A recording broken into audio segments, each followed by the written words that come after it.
Mother Teresa real எஸ்டேட்டின் பணிவான வணக்கங்கள். தமிழ் வாழ்க, தமிழ்நாடு வாழ்க, தமிழ்நாட்டு மக்கள் வாழ்க. நம் இந்தியாவில் தமிழ்நாடு கல்வியில் சிறந்த மாநிலம் என்பதிலும் தமிழ்நாட்டில் நாங்கள் வசிப்பதிலும் பெருமகிழ்ச்சி அடைகின்றோம். நாங்கள் ஒரு வீட்டிற்கு 1 ஏக்கர் விவசாயம் செய்தால் நம் தமிழ்நாடு வளர்ச்சியின் பாதை கொண்டு செல்வதற்கு ஒரு உறுதுணையாக இருக்கும் என்பதிலும், இந்தியா வல்லரசு நாடாக மாறுவதற்கும் ஒரு உறுதுணையாக இருக்கும் என்பதிலும் பெருமகிழ்ச்சி அடைகின்றோம். நாங்கள் இன்றைக்கு வந்திருக்கின்ற இடம் காஞ்சிபுரம் மாவட்டம் உத்திரமேர் தாலுக்காங்க. உத்திரமேர் டு மானாமதி செல்லக்கூடிய தண்டரை கூட்ரோடு, அந்த கூட்ரோடு பஸ் ஸ்டாப்லேருந்து நமக்கு ஒரு 4 கிலோமீட்டர் உட்புறமாக வருதுங்க. மொத்தம் 3 ஏக்கர் 50 சென்ட்டுங்க. 1 ஏக்கர் 50 சென்ட் வந்து ஃபஸ்ட்டு இடம் வருங்க.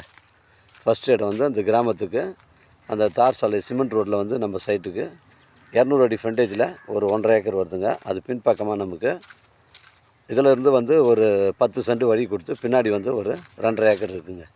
அதுவும் புஞ்ச இடம் தாங்க. இந்த பனைமரங்கள்லாம் நம்ம பவுண்டரியில் தான் வருதுங்க. அருமையான சைட்டு. ஒரு வீட்டு மனை பிரிவு அமைப்பு இருக்குது, இல்லை ஒரு ஃபார்ம் லேண்ட் அமைப்பு இருக்குது. பொருத்தமான இடமா இருக்குங்க. உத்திரமேர்லேருந்து நமக்கு 5 கிலோமீட்டர் வருதுங்க. புஞ்ச இடம், தரமான சைட்டுங்க. ஒரு சென்டின் விலை 25,000 சொல்கிறாங்க. ஒரு ஏக்கரின் விலை 25 லட்சங்க. நம்ம சைட்டு சென்னை கிளாம்பாக்கம் வந்து 70 கிலோமீட்டர் வருங்க. தரமான சைட்டு. இடம் ஸ்கொயராக இருக்குது. அந்த 3.5 ஏக்கருக்கு சேர்த்து தாங்க உங்களுக்கு 25 ரூபா சொல்கிறாங்க. அதனால் தேவைப்படுங்க, எனக்கு கால் பண்ணுங்கள். அருமையான சைட்டு, புஞ்ச இடங்க. ரெட் சாயில் மண், இந்த பகுதிகளில் ரெட் சாயில் மண். இந்த பனைமரங்கள்லாம் நம்ம சைட்டில் தாங்க வருது. தேவைப்படுங்க, எனக்கு கால் பண்ணுங்கள். இடம் கூட்டின்னு வந்து காமிக்கிறேன். இடம் பிடிச்சிருந்தா நேரடியாக வாங்கிட்டு பேசிக்கலாங்க. டாக்குமெண்ட்டு தெளிவாக இருக்குங்க. உங்களோட இடங்கள் வந்து விற்பனைக்கு இருந்தால் நேரடியாக எங்களை அணுகுங்கள். நேர்மையான முறையில் விற்று தரேங்க. வாழ்க தமிழ், வளர்க தமிழ், வாழ்க தமிழ்நாடு, வளர்க தமிழ்நாடு, வாழ்க என் தமிழ் மக்கள். நன்றி, வணக்கம்.